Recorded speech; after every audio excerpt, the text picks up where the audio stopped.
Inspire, connect, and enable the ecosystem of entrepreneurs. Welcome to Hubcast by Impact Hub Lagos, a podcast for the Nigerian innovator, changemaker, and entrepreneur. In each episode, we will bring to you exciting and inspiring content where we will share knowledge, insights, opportunities, and real innovative stories from the Impact Hub Lagos community. As the bloodline of our economies, entrepreneurs need to be supported and given every opportunity and resource to succeed. It is our mission to empower you from intention to impact. Many have used the metaphor of technology as a catalyst to describe how its presence can facilitate a process. And although the metaphor is stretching the meaning of its original chemical context, it does contain a sense of reaction, interaction, and change. On this episode of Hubcast, we are happy to sit with Bello Akolapo, the software lead at Rocheaux Technology Limited, to demystify the statement and shed some light on how everyday entrepreneurs can use technology to scale their business. Hello listeners, welcome to the 11th episode of Hubcast by Impact Hub Lagos. It's me, your host, Anita Bakoba, commercial support here at the Hub. And with me today, we have a very, very special guest. Or if I'm being very frank, he's a member of our family here at Impact Hub Lagos. Bello Akolapo, or Kolapo as we call him here. Thank you so much, Kolapo, for joining us. Yes, great. So today we'll be talking about technology as a catalyst to scale. So how Nigerian startups can fully utilize technology to scale. But before we start off, for those who don't know you, Kolapo, because I know everyone in the hub knows Kolapo here. No, you're already making me feel goosebumpy with all the hype and stuff. Please. That's the aim. That is the aim. So for those who are not a member of our community here, and even some of you who are a member of the community and don't know much about Kolapo is an experienced software developer and programmer that leads an ISO certified company that produces high-end quality software tools to solve complex business problems and prefer long-term solutions. So Rocheaux Technologies has partnered the idea of the Rocheaux is just to be able to stand till the end of time. That's just the meaning of Rocheaux, something built on a rock. Yeah. Nice. So built on a rock. So Rocheaux Technology has partnered with ODOO. Yeah, ODOO, on-demand open source software. Yeah. So ODOO, Microsoft, NASSCOM, and Capital Trust. Yeah. So Rocheaux has partnered with these innovative organizations to bring qualitative change to the world in the software development space. So Kolapo, please just introduce yourself. Tell us a bit about what you do, your work at Rocheaux, what drives you, and your vision for Rocheaux. So once again, I'm Bello Akolapo. Like she said, I'm the software lead of Rocheaux Technology Limited. It's a company founded in Lagos, and presently we're still planning to expand across East Africa, North Africa, and probably part of Europe. That's one of the things we're working towards at the moment. And at Rocheaux, what we basically do is provide financial solutions and healthcare solutions to help drive both the financial and healthcare sector. Presently, we have a solution that we're working on, that we are working with the United Nations operations with South-South cooperation with. So it's basically more like healthcare digital solutions. So we are already in the pipeline. We are creating something that will be useful for the whole populace. Okay, fantastic. Thank you so much for that, Kolapo. Okay, so Kolapo, my next question is, as an entrepreneur, how has technology made life easier for you and your team? How technology has made life easier for me and my team? Yes. Technology, for a start, we need to understand what technology is. For me, I think technology is anything that makes life simple, and anything that makes life seamless, and anything that makes communication seamless as well, either virtual or in real time. So back to your question, technology has made life easier for me and my team in such a way that we've been able to work remotely. We've been able to like fizzle off the need for having unnecessary meetings. Sometimes you get to the office, once you start your day with meetings, obviously you would end that day with meetings. You might become less productive. You might you might not be able to achieve anything valuable or substantial for that day. And we've also been able to like solve the hassles of email ping pongs, unnecessary emails, back and forth between team members and the likes. And at the same time, technology has helped us to be able to work effortlessly and efficiently in the sense that you don't have to be at work on Sunday to work on a Sunday. You don't have to be at work over the weekend to work over the weekend. We work more over the weekends than even during the week. So it has helped us collaborate efficiently, effectively, and effortlessly. Fantastic. So what I'm hearing is, of course, technology, it brings everything together. It's the ultimate enabler. Makes life easy for us. Exactly. Fantastic. So when we talk about technology as a catalyst in the context of an SME, entrepreneur, or founder, what are your thoughts really about technology being a catalyst for entrepreneurs? For entrepreneurs. Yeah, technology being a catalyst for entrepreneurs. First, every businesses needs good products for growth, and the underlying factor for anybody going into the business world is that you must be able to scale. You must have good product that would help you scale as soon as possible. It doesn't matter if you're starting up a business in months or in years. The underlying factor is just that is growth. You want to have a presence in the market. You want people to accept your product. And for you to use technology as a catalyst to drive this growth, you must understand the gimmicks behind running a business. You have to understand the marketplace, what the market demands, what the industry you are in, what it really demands. And you need great products to be able to like scale and promote your business effectively. There are a lot of products out there.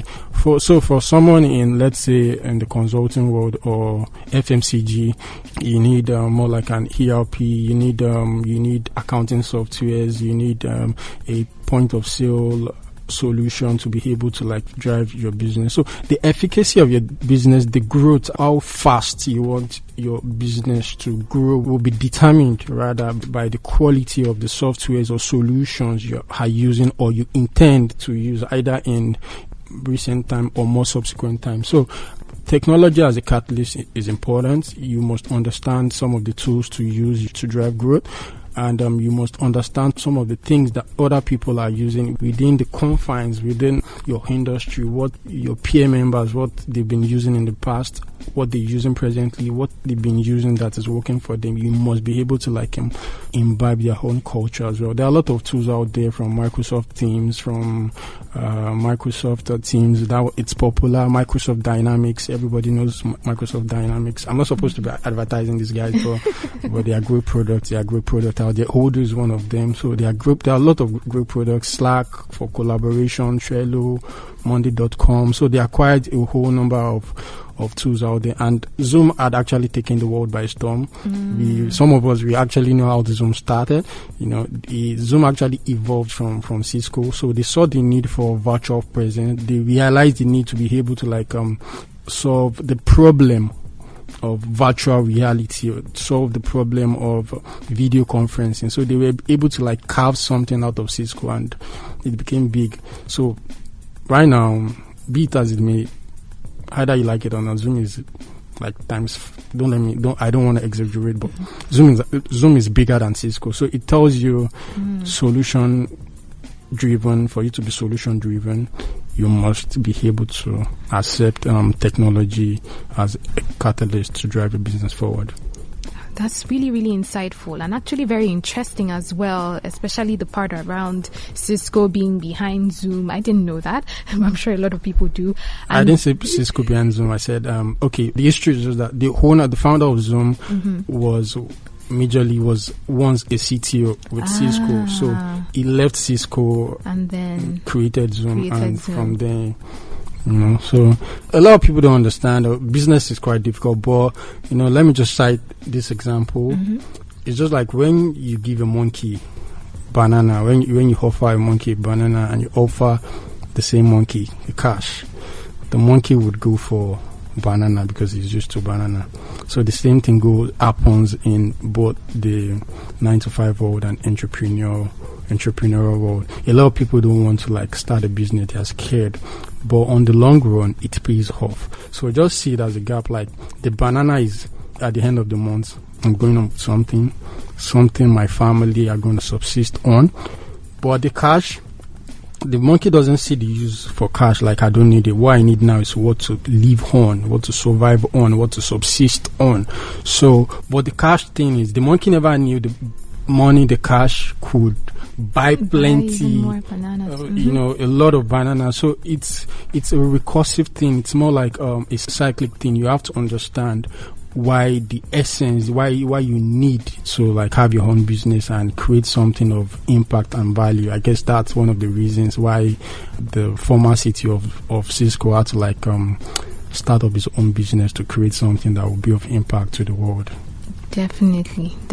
I agree with you on that part. And of course, you've mentioned things like growth and scaling, and of course, being much more efficient and working productively, being the foundation that spurs this innovation and leads to one adopting this technology and even going a step further to creating technology to make these processes and activities simpler. So we know that technology means different things to different people, right? So how will you describe, in your opinion, the technology landscape in Nigeria right now? So I like the verb "in your opinion," here. So it's always quite simpler and easier to talk in more practical terms. So I would want to go off the books, So I wouldn't want to use something everyone is used to. So for me, what I understand as technology, my interest had always been triggered by, for instance, I'd always been triggered by the things that seems magical and seems too hard, something you can't really have a full grasp on. So, for instance, while I was a kid, I'd always been fascinated by how remote control, how it works, being in a distant place and trying to control your TV, and I've always also been fascinated by how a table telephone, how it works. I don't know, growing up back then, you have to insert one of your fingers into the table. Yeah. So I'd always been, disturbed. How would you be able to sit in a position and be able to communicate with somewhere in a very distant place? So those are things that really drive me. Those are things that I see as technology. Unlike what we really have now, in Nigeria, in the African market, what we see as technology are basically fintech products. There are quite a number of them. I wouldn't want to mention any names. So, fine, it's a big market. The pool value of the fintech market in Nigeria, so to speak, right now is more than $9 billion. So, and a lot of startups in Nigeria as well are attracting enormous amount of funds. This year alone, startups had already accrued more than $200 million in funds to stimulate the growth of the economy. So tech is, we are really doing well in tech. We are not lagging behind. But for me, I think tech is beyond, having an application that would help you make purchases online, buy stuff, or apply for loans. I think tech should be beyond just making purchases or just doing or just having a sort of digital payment solution around us. For me, I feel tech should be beyond that. I want to have a situation. We are not doing badly. to be sincere. Even in the global space, Africans, Nigerians as well, we are not doing badly. I know some Nigerians working for Tesla. We are already part of history. We are already making great impact. But I still want to see a Nigeria where we could say we have our own product. I want to see a Nigeria we are producing our own games. When I say games, not online games. We have soft people that does that, produce software, game software. No, like I mean both the hardware and the software. We want to see something crazy, just like what Elon Musk is doing with Hyperloop and Neuralink. We want to see something more crazy, something that looks magical. Or like we want to see like for instance, during the COVID, what the government actually did to be able to make people to live by the laws the law they put out was to designate some police officers around some spots within the country. But in Tunisia, what they did was, instead of having this sort of human presence around, they deployed robots to the street of Tunisia. So the robots were the one restricting people from going out, sending information to the cloud storage on people that flout their laws. It's crazy. So this robot, they have cameras attached to them. So they understood the need of taking the game higher. We would get the Lagos State is trying to do something. There's something they call smart city is in the pipeline. We hope to see it come into fruition.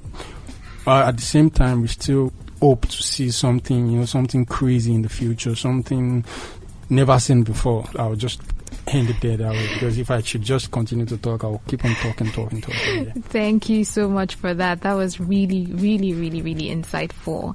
And I would say one thing that I took out of that is, would you say that a key indicator for success in terms of like the technology landscape in Nigeria would be when we have our own indigenous tech products and say, okay, this is what we built? Yes, I would agree to that. I've been to a lot of places, a lot of conferences, and people keep asking you. I wouldn't say they keep asking you, they keep throwing out the question, why, despite the fact that we Nigerians, we are known to be intelligent, insightful, and brilliant, and we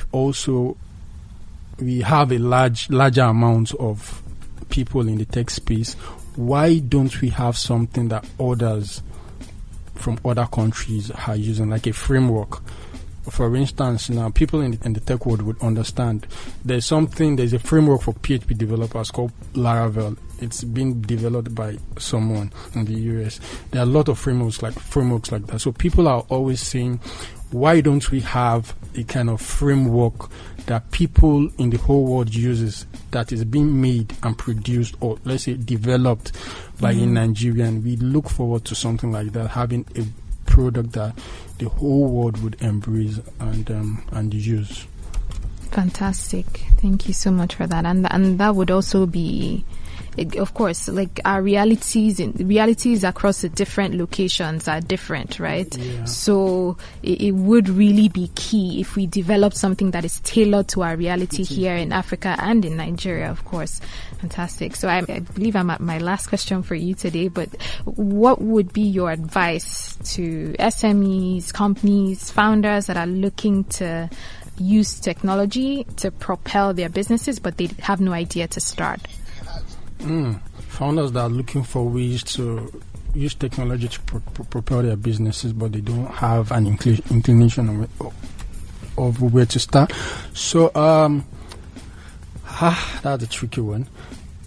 The truth is, no one could easily tell how a great success story from the inception of an idea. Amazon started more than 25 years ago. The only financial Jeff Bezos had then was his family, majorly his mom. A lot of people didn't believe in his idea. It spoke to a whole lot of people. They didn't really believe in what he was doing. A lot of people were like turning him down. They were like telling him, why would you need to help me sell my product online? Doesn't make sense. No. But look at Jeff Bezos today. He's one of the richest in the world. So it all begins with an idea and a passion, a drive for it. Do you have a drive? Do you believe in yourself? Do you believe in your dream? Do you believe in making an impact and adding value to the world? Do you believe you can create something that can be of essence and that can be of significance to the humans across the globe? So it all begins with you. That's what it is to me. It all begins with you. These are some questions we need to ask ourselves, and at the same time we also need to understand that a kind of message to a lot of founders. Sometimes what we know doesn't really matter. What we know is not as important as who we are talking to and who we know and who is recommending us. The kind of trust we have with the people we've had in the past determines how far our business would also grow to. Trust is very important. Networking is very, very important. You might be an Albert Einstein if you don't have a solid backup. Trust me, you ain't go nowhere. And at the same time, we should also understand that this is Nigeria, this is Africa, this is not America, where the market is quite huge. The market is not huge here. It's highly competitive here. No local person would want to give out funds easily. They want you to make accountability of even if you eventually get, they want you to make accountability of every penny you're spending. So you need to ask yourself a lot of questions. You need to be able to build trust. But the key factor is believe in yourself, believe in the product you have in mind or you've started building already, and at the same time one shouldn't be disturbed by the noise around, like someone got funds from somewhere, I want to get funds. I realize a lot of people, because we actually have a community too. When we talk, some people, the drive is, I want my name to be in the newspapers too. I want my name to be on tech articles that I got funds to. I just got the Series Hill funding. There are a lot of people getting funding, getting funds, they are not announcing it yet. They don't even want to announce it. A lot of people are there making it big, but they don't want their names to be known. So it's all about, for some people, it depends on how you evaluate success and what kind of niche do you want to carve for yourself. You must be able to understand that it's important to create things that are value adding, rather than to be after the name or the perks that comes with having or running a successful firm. Fantastic. Very, very sound, very detailed advice. So first off, the key thing is to believe in your product, or believing whatever it is, product, service that you're building. Of course, build the required networks, and of course establish that trust. Thank you so very much, Kolapo, for that. And of course, yes, Rocheaux Technologies, if anyone has any software needs out there and they need someone to talk to, of course, Kolapo is always here at Impact Hub. At Impact Hub Lagos. He's very, very jovial, always around the corner. Reach out to him. He's always willing and ready to support, and that's one of the great perks of being part of the community here at Impact Hub Lagos. So thank you so much to you, Kolapo. Thank you for taking out your time to sit with us and share your knowledge and your insights. And I'm sure everybody listening has gained a lot of key points from today's conversation. Once again, we had with us here Bello Akolapo, software lead at Rocheaux Technology Limited, and we've been just a leader with no title. So not software lead. Yeah, but he's yoga at Rocheaux Technology. It's just a panache. Just ignore it. Okay. And we've been talking about technology as a catalyst to scale, and how startups, and especially Nigerian startups, can fully utilize technology to scale. So thank you so much once again, Kolapo. Thank you to everyone listening. Again, my name is Anita, commercial support here at Impact Hub Lagos. And until next time, as I always stay inspired, keep connecting, and keep making impact.